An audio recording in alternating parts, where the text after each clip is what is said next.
بسم اللہ الرحمن الرحیم۔ محترم ناظرین، کہیں کسی کا انتقال ہوتا ہے تو غسل دینے کے موقع پر، کفن پہنانے اور دفنانے کے موقع پر بہت ساری باتیں لوگ اپنی طرف سے بولنا شروع کرتے ہیں۔ ہر آدمی مفتی بن جاتا ہے، ایسے ایسے کام کیے جاتے ہیں جن کا شریعت سے کوئی تعلق نہیں ہوتا۔ نماز جنازہ سے متعلق 3 اہم سوال آج کی ویڈیو میں ڈسکس کیے جائیں گے۔ ان میں سے پہلا سوال یہ ہے کہ نماز جنازہ کے بعد دعا کرنا کیسا ہے؟ اس کا جواب یہ ہے کہ نماز جنازہ کے بعد دعا کرنا درست نہیں۔ کیوں درست نہیں ہے؟ اس کے 3 ریزنز ہیں۔ پہلا ریزن، نماز جنازہ خود ایک دعا ہے، اس لیے نماز جنازہ کے بعد دعا کرنے کی ضرورت نہیں۔ نمبر 2، دوسرا ریزن یہ ہے کہ نماز جنازہ میں جو تیسری تکبیر پڑھی جاتی ہے اس کے بعد باضابطہ مرحوم کے لیے دعا کر دی جاتی ہے۔ باضابطہ دعائیں احادیث میں منقول ہیں۔ جب دعا ہو گئی ہے تو پھر نماز کے بعد دوبارہ دعا کرنے کی کوئی ضرورت نہیں ہے۔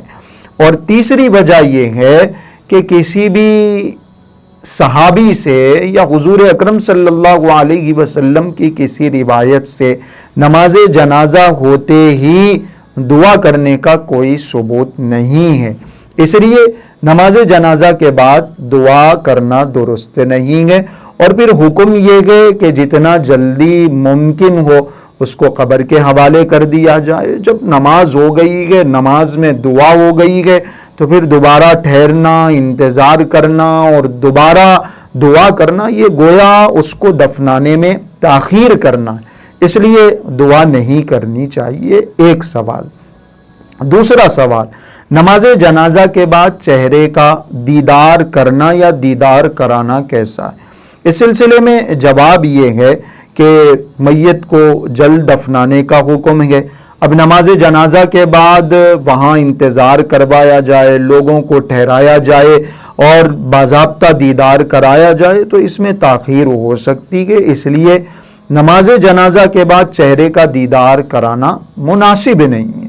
پھر ایک روایت یہ بھی ہے کہ جب حضرت ابراہیم کا انتقال ہوا، حضور اکرم صلی اللہ علیہ وسلم کے فرزند کا، صاحب زادے کا انتقال ہوا، آپ علیہ الصلوۃ والسلام نے ارشاد فرمایا کہ جب تک میں اس کو دیکھ نہ لوں کفن نہ پہناؤں۔ اس کا مطلب یہ ہے کہ دیدار کا یا چہرے کو دیکھنے کا جو مرحلہ ہے وہ کفن پہنانے سے پہلے ہونا چاہیے۔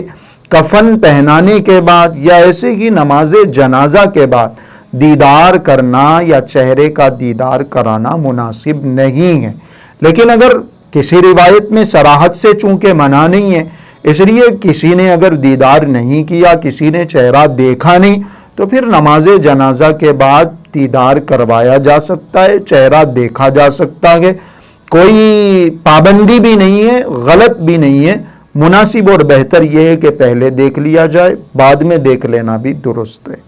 تیسرا سوال یہ ہے کہ جب ہم قبر میں میت کو رکھ دیتے ہیں اور مٹی ڈالی جاتی ہے تو دیکھنے میں عموماً یہ آتا ہے کہ جب مٹی کھینچی جاتی ہے اور 2 پیروں کے بیچ میں سے اگر مٹی آ رہی ہے تو لوگ ڈرا دیتے ہیں، ارے بھائی یہ کیا کر رہے ہیں آپ بازو سے مٹی لیجئے، پیروں کے بیچ میں سے نہیں لی جا سکتی۔ اس سلسلے میں سوال کیا گیا ہے، کیا قبر میں مٹی ڈالتے ہوئے، قبر پہ مٹی ڈالتے ہوئے پیروں کے بیچ میں سے مٹی لینا درست نہیں؟ اس کا بالکل سیدھا سا جواب ہے کہ کسی بھی روایت میں ایسی کوئی پابندی نہیں ہے۔ ہو سکتا ہے لوگ میت کے احترام میں ایسا کر رہے ہوں، لیکن اتنی دیر اسی مٹی پہ ہم ٹھہر کے رہیں گے، اسی مٹی کو ڈال رہے ہیں تو پھر اس میں کوئی حرج کی بات نہیں۔ پیروں کے بیچ میں سے بھی اگر مٹی لی جا رہی ہو یا کوئی پیروں کے بیچ میں سے مٹی اکھیڑ کے اور مٹی لے کے قبر میں ڈال رہا ہو، اس میں کسی قسم کی کوئی پابندی نہیں ہے، جائز ہے، درست ہے، اس طریقے سے بھی ڈالی جا سکتی ہے۔ یہ 3 اہم مسائل جنازے سے متعلق ڈسکس کیے گئے۔ اگر آپ کو یہ مسائل سمجھ میں آئے ہیں تو آپ لائک کیجئے، ویڈیو کو شیئر کیجئے۔ ان مسائل سے متعلق کوئی بات آپ کو پوچھنی ہو تو ویڈیو کے نیچے کمنٹ کر کے بھی آپ سوال کر سکتے ہیں۔